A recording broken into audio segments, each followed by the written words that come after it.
Well, hello everybody. Welcome back to the channel. Tonight we are awaiting the president who is supposed to give an address to the nation about the war in Iran. And let's be clear about this before he even says a word. This is a war that started just weeks ago, 4 weeks. It will be 5 weeks soon enough. After U.S. airstrikes against Iran. And since then, the message from this administration has been all over the place. One day we're told this could escalate. The next day we're told it's almost over.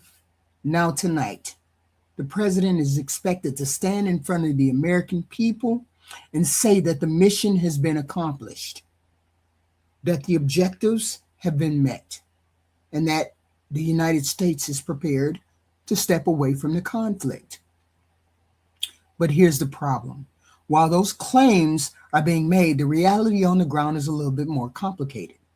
Fighting is still happening, Iran is still resisting, and there are serious questions about whether everything being said tonight is actually true. Okay. We've already heard conflicting statements, claims that Iran is finished, claims that they've asked for a ceasefire, even though Iranian officials have publicly denied such thing. So before you listen to this address, before you take in the words, the tone, the message, understand this. This is not just an update he's going to give tonight. This is a moment where the American people are being asked to accept a version of events in the middle of a war that is still unfolding. And whether that version is accurate or whether it's being shaped to calm the public, that's something we're going to have to pay very close attention to. So we have to listen very, very closely as to what this president says, but not just what he says, but what doesn't line up and what he doesn't say. So, with that, let's hope we have reception soon enough.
Thank you very much.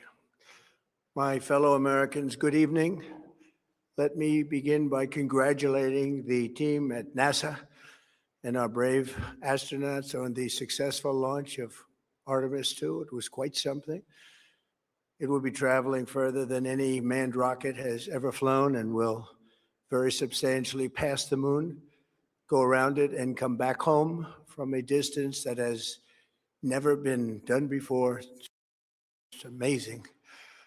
They are on the way, and God bless them. These are brave people. We want to God bless those four unbelievable astronauts. As we speak this evening, it's been just 1 month since the United States military began Operation Epic Fury, targeting the world's #1 state sponsor of terror, Iran. In these past 4 weeks, our armed forces have delivered swift, decisive, overwhelming victories on the battlefield, victories like few people have ever seen before. Tonight, Iran's Navy is gone.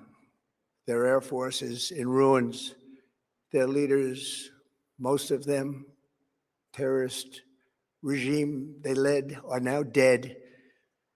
Their command and control of the Islamic Revolutionary Guard Corps is being decimated as we speak. Their ability to launch missiles and drones is dramatically curtailed, and their weapons, factories, and rocket launchers are being blown to pieces. Very few of them left. Never in the history of warfare has an enemy suffered such clear and devastating large-scale losses in a matter of weeks. Our enemies are losing in America, as it has been for 5 years under my presidency, is winning, and now winning bigger than ever before. Before discussing this current situation, I also want to thank our troops for the masterful job they did in taking the country of Venezuela in a matter of minutes. That hit was quick, lethal, violent, and respected by everyone all over the world. After rebuilding our military during my first term, we have by far the strongest military anywhere in the world. And now we're working along with Venezuela and are, in a true sense, joint venture partners. We're getting along incredibly well in the production and sale of massive amounts of oil and gas, the second largest reserves on earth after the United States of America. We're now totally independent of the Middle East, and yet we are there to help. We don't have to be there. We don't need their oil. We don't need anything they have, but we're there to help our allies.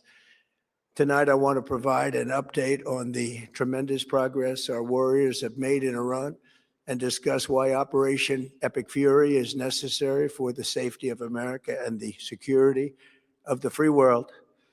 From the very first day I announced my campaign for president in 2015, I have vowed that I would never allow Iran to have a nuclear weapon. This fanatical regime has been chanting death to America, death to Israel for 47 years. Their proxies were behind the murder of 241 Americans in the Marine barracks bombing in Beirut, the slaughter of hundreds of our service members with roadside bombs. They were involved in the attack on the USS Cole, and they carried out the countless other heinous acts, including the just horrible, bloody atrocities of October 7th in Israel, something that most people have never seen anything like it. This murderous regime also recently killed 45,000 of their own people who were protesting in Iran. 45,000 dead. For these terrorists to have nuclear weapons would be an intolerable threat. The most violent and thuggish regime on earth would be free to carry out their campaigns of terror, coercion, conquest, and mass murder from behind a nuclear shield. I will never let that happen, and neither should any of our past presidents. This situation has been going on for 47 years and should have been handled long before I arrived in office.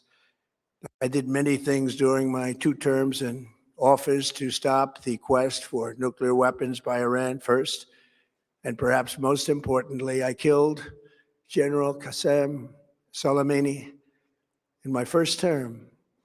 He was an evil genius, brilliant person, a horrible human being, however, the father of the roadside bomb, and he lived just horrible what he did. Iran would have been perhaps in far better, stronger position. Had he lived, we would have had probably a different conversation tonight. But you know what? We'd still be winning and winning big. And then very importantly, I terminated Barack Hussein Obama's Iran nuclear deal, a disaster. Obama gave them $1.7 billion in cash, green cash. Took it out of banks from Virginia, D.C., and Maryland, all the cash they had. Flew it by airplanes in an attempt to buy their respect and loyalty, but it didn't work. They laughed at our president and went on with their mission to have a nuclear bomb. His Iran deal would have led to a colossal arsenal of massive nuclear weapons for Iran. And they would have had them years ago, and they would have used them. It would have been a different world. There would have been no Middle East and no Israel right now, in my opinion, the opinion of a lot of great experts, had I not terminated that terrible deal. And I was so honored to do it. I was so proud to do it. It was so bad right from the beginning. Essentially, I did what no other president was willing to do. They made mistakes, and I am correcting them. My first preference was always the path of diplomacy, yet the regime continued their relentless quest for nuclear weapons and rejected every attempt at an agreement. For this reason, in June, I ordered a strike on Iran's key nuclear facilities, an Operation Midnight Hammer. Nobody's ever seen anything like it. Those beautiful B-2 bombers performed magnificently. We totally obliterated those nuclear sites. The regime then sought to rebuild their nuclear program at a totally different location, making clear they had no intention of abandoning their pursuit of nuclear weapons. They were also rapidly building a vast stockpile of conventional ballistic missiles and would soon have had missiles that could reach the American homeland, Europe, and virtually any other place on Earth. Iran's strategy was so obvious. They wanted to produce as many missiles as possible, and they did, with the longest range possible. And they had some weapons that nobody believed they had. We just learned that out. We took them out. We took them all out so that no one would really dare stop them. And their race for a nuclear bomb, a nuclear weapon like nobody's ever seen before. They were right at the doorstep. For years, everyone has said that Iran cannot have nuclear weapons, but in the end, those are just words if you're not willing to take action when the time comes. As I stated in my announcement of Operation Epic Fury, our objectives are very simple and clear. We are systematically dismantling the regime's ability to threaten America or project power outside of their borders.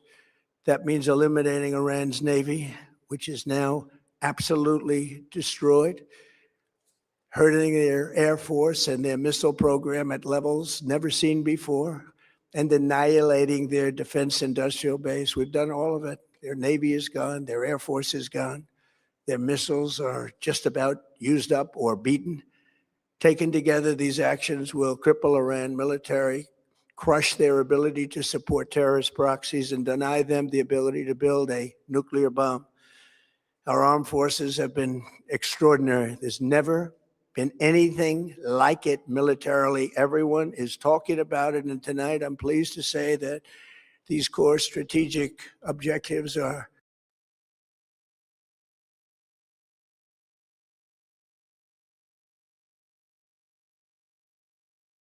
nearing completion. As we celebrate this progress, we think especially of the 13 American warriors who have laid down their lives in this fight to prevent our children from ever having to face a nuclear Iran. Twice this past month, I've traveled to Dover Air Force Base, and it's been something. I wanted to be with those heroes as they return to American soil, and I was with them and their families, their parents, their wives, their husbands. We salute them, and now we must honor them by completing the mission for which they gave their lives. And every single one of the people, their loved ones said, please, sir, please finish the job, every one of them. And we are going to finish the job, and we're going to finish it very fast. We're getting very close. I want to thank our allies in the Middle East, Israel, Saudi Arabia, Qatar, the UAE, Kuwait, and Bahrain. They've been great, and we will not let them get hurt or fail in any way, shape, or form. Many Americans have been concerned to see the recent rise in gasoline prices here at home. This short-term increase has been entirely the result of the Iranian regime launching deranged terror attacks against commercial oil tankers and neighboring countries that have nothing to do with the conflict. This is yet more proof that Iran can never be trusted with nuclear weapons. They will use them, and they will use them quickly. It would lead to decades of extortion, economic pain, and instability worse than we can ever imagine. The United States has never been better prepared economically to confront this threat. You all know that. We built the strongest economy in history. We're going through it right now, the strongest in history. In 1 year, we've taken a dead and crippled country. I hate to say that, but we were a dead and crippled country after the last administration and made it the hottest country anywhere in the world by far, with no inflation, record-setting investments coming into the United States, over $18 trillion, and the highest stock market ever, with 53 all-time record highs in just 1 year. It all positioned us to get rid of a cancer that has long simmered. It's known as the nuclear Iran, and they didn't know what was coming. They've never imagined it. Remember, because of our Drill Baby Drill program, America has plenty of gas. We have so much gas.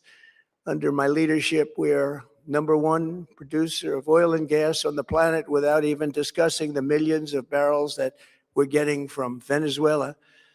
Because of the Trump administration's policies, we produce more oil and gas than Saudi Arabia and Russia combined.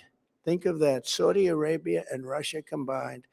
And that number will soon be substantially higher than that. There's no country like us anywhere in the world, and we're in great shape for the future. The United States imports almost no oil through the Hormuz Strait and won't be taking any in the future. We don't need it. We haven't needed it, and we don't need it. We've beaten and completely decimated Iran. They are decimated, both militarily and economically and in every other way. And the countries of the world that do receive oil through the Hormuz Strait must take care of that passage. They must cherish it. They must grab it and cherish it. They can do it easily. We will be helpful, but they should take the lead in protecting the oil that they so desperately depend on. So to those countries that can't get fuel, many of which refuse to get involved in the decapitation of Iran, we had to do it ourselves. I have a suggestion. #1, buy oil from the United States of America. We have plenty. We have so much. And #2, build up some delayed courage. Should have done it before. Should have done it with us, as we asked. Go to the Strait and just take it, protect it, use it for yourselves. Iran has been essentially decimated. The hard part is done, so it should be easy. And in any event, when this conflict is over, the Strait will open up naturally. It'll just open up naturally. They're going to want to be able to sell oil because that's all they have to try and rebuild. It will resume the flowing, and the gas prices will rapidly come back down. Stock prices will rapidly go back up. They haven't come down very much, frankly. They came down a little bit, but they've had some very good days over the last couple of days. We've done actually much better than I thought, but we had to take that little journey to Iran to get rid of this horrible threat. With our historic tax cuts, where people are just now talking about receiving larger refunds than they ever thought possible, they are getting so much more money than they thought. That's from the great big beautiful bill. Our economy is strong and improving by the day, and it will soon be roaring back like never before. It will top the levels that it was a month ago. I've made clear from the beginning of Operation Epic Fury that we will continue until our objectives are fully achieved. Thanks to the progress we've made, I can say tonight that we are on track to complete all of America's military objectives shortly, very shortly. We're going to hit them extremely hard over the next 2 to 3 weeks. We're going to bring them back to the Stone Ages where they belong. In the meantime, discussions are ongoing. Regime change was not our goal. We never said regime change, but regime change has occurred because of all of their original leaders' death.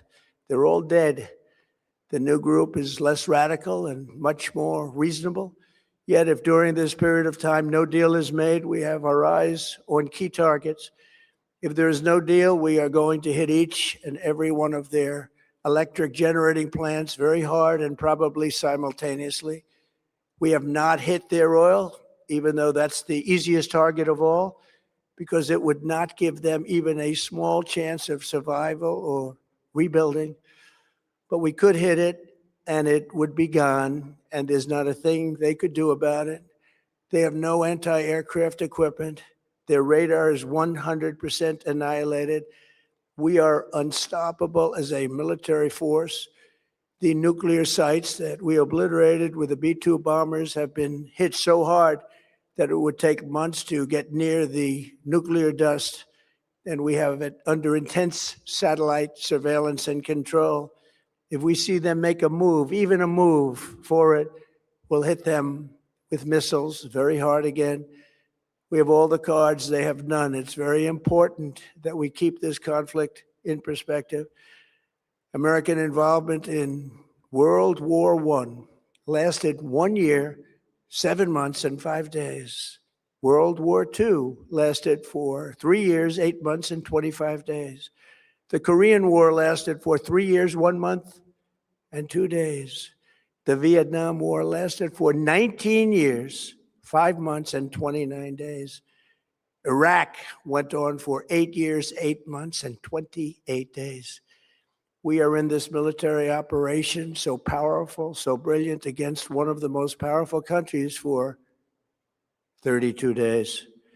And the country has been eviscerated and essentially is really no longer a threat.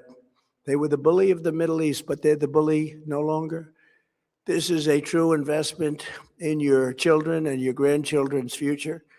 The whole world is watching, and they can't leave the power, strength, and brilliance. They just can't believe what they're seeing. They leave it to your imagination, but they can't believe what they're seeing, the brilliance of the United States military. Tonight, every American can look forward to a day when we are finally free from the wickedness of Iranian aggression and the specter of nuclear blackmail.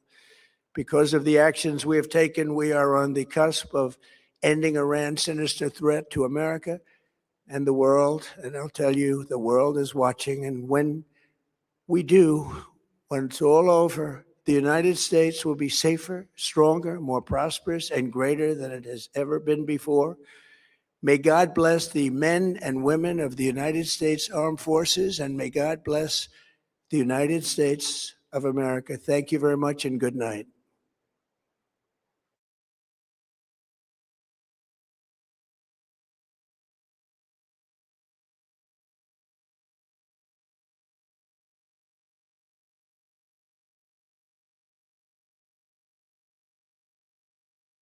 That's it. That's the new justification for the war.